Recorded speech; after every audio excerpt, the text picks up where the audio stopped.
Lucy, I'm home. Did you miss me? I missed you guys. I've been away for almost a year. And boy, in the last year, it's been a wild ride. The ghost dances began, and tribes from the Korean Canada down to the Yanomami and the Amazon were all dancing the ghost dance. And we got swept up in it too. The year started out with us happily playing in my kayak with the whales in our secret hideout in Oaxaca. Everything was perfect. Wasn't any COVID for 2 years there. Nobody coming in and out.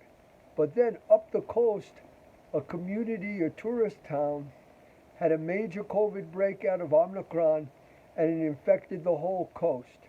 And then to top it off, the biggest hurricane in Oaxacan history hit feet away from our home, and we said, "Run, Forrest, run." And that's what we did. And we headed north up to our ranch in the southwest. Days after we got there, the biggest fire in history broke out all around us. And since then, we've been evacuated, we've been roadblocked, we've had everything done to us. And I'm not talking about for days, for months. It's been a wild ride. And then what people don't realize sometimes, when catastrophes happen, they're not a single incident. They play out. So after the fires, there's been floods that have killed neighbors of ours.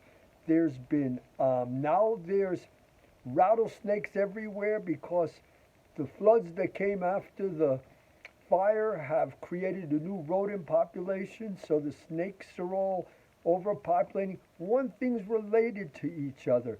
It's not this independent, oh, it's just happenstance that I got sick when you didn't, or this happened to me and you didn't. No, it's all connected. And this concept of happenstance is what's getting us into a tricky place. What I see is going on is Mother Nature has finally had enough of a certain group of parasitic humans believing they can exploit and rape her as they please.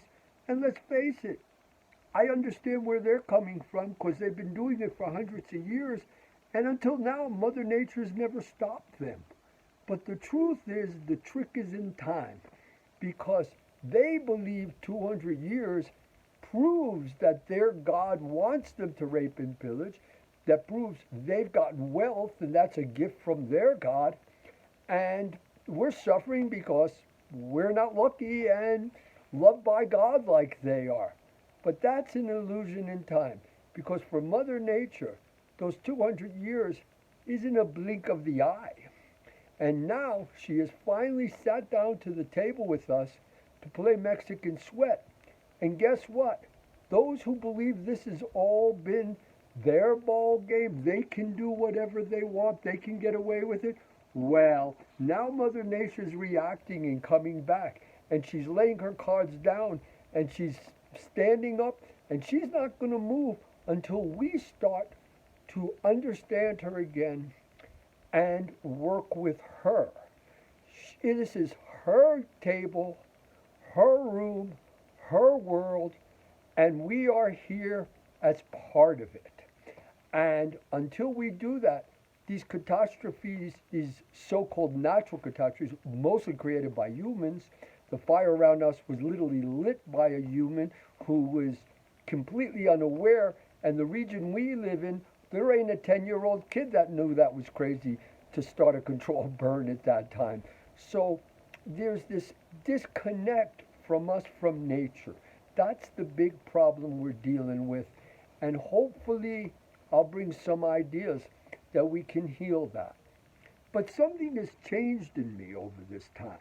You see, a year ago, I was still talking about, well, what do we do to prevent this catastrophe? What do we do to prevent the inevitable? Well, after going through flood, fire, hurricane, plague, I'm realizing we're not going to prevent anything. What I'm seeing now, and a lesson I've learned, is that when we think of catastrophe, we're very one-minded. The most famous person, the richest person, the most powerful country. things aren't one like that. Things are in a variety of things working together. So what I'm seeing is that we need to start to become aware of our relationship with Mother Nature. And I'm going to be talking about that. And what else I learned is that after a catastrophe, it's not the one, we're done, it's a catastrophe, we're finished. No, some people do better. Some communities work together. And not only do they prepare for the catastrophe, they are working after catastrophe to turn the bitter lemons into lemonade. And I've seen it happen.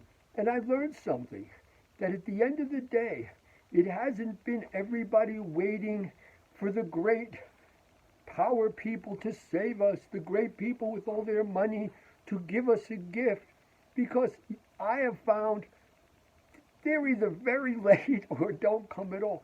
I've seen the communities rally. And in catastrophes, if you're prepared, and we're going to talk about how to be ready for catastrophes in the future and what you do after them. If you're ready, you have a greater advantage. But a catastrophe is so powerful, a flood, that even if you're prepared, it can affect you. And that's why we have community. Because sometimes you can't even help yourself, and you need community. And we've watched communities do amazing things. So in the next month or two, I'm going to talk about many subjects as usual, but I'm also going to put in a lot of information about what I've learned living off the grid or close to off the grid for a great deal of my life, and how we do simple things like I can show you how that in a complete blackout, how you can have electricity and run your house, how there are plants and herbs that can help the immune system that makes you less susceptible. Getting sick is not just a roll of the dice. Oh, you got sick, I didn't. I'm luckier than you. No, there's other factors involved. And we're going to try to get to all these factors and work them out. And so I'm going to finish by talking about the community I learned about. And I saw that why everyone at first was like, oh, send us money, save us. And the people in power said, oh, we must save you. Months later, nothing happened. But something did happen. The people in the community themselves cleaned up, got it together, finally said, you know, if we get help, fine, that's great. But if we don't, we have to take care of ourselves. And I think it's a time in history where human beings have to look at themselves and say, you know, we can use help. We pay tons of tax money and everything for people to help us and take care of us. But at the end of the day, it's you and your community that will take care of you. Ninashkatatili. The gods give to those who give to the gods and to their community.